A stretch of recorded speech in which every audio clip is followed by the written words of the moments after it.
Hello everyone, in this video I am going to cover exercise 7.1 from NCERT Exemplar chapter 7 coordinate geometry class 10th mathematics। इस exercise में हम सिर्फ MCQs cover कर रहे हैं।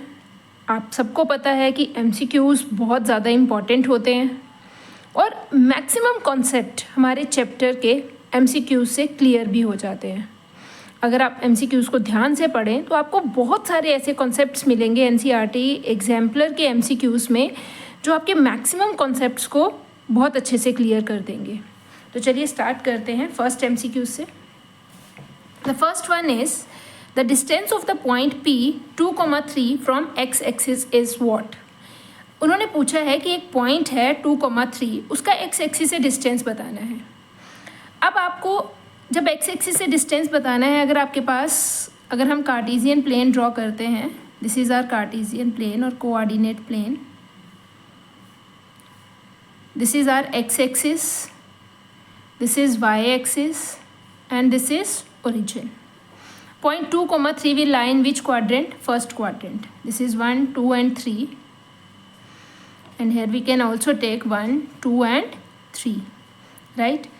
x2 y3, x2 y3, this is the point P 2,3, and what is its distance from x-axis? Perpendicular distance from x-axis is this one, and how many units? जितने भी vertical distance होते हैं वो y-axis के तीन तरह के distance होते हैं, vertical, horizontal and slanting। जो vertical होते हैं वो सारे y-axis के along measure होते हैं, जो horizontal होते हैं वो x-axis के along measure होते हैं। अब आप देखो ये वर्टिकल डिस्टेंस है, परपेंडिकुलर डिस्टेंस है एक्स एक्सिस से पॉइंट पी का, तो ये कितने यूनिट्स है? 1, 2 एंड 3 यूनिट्स।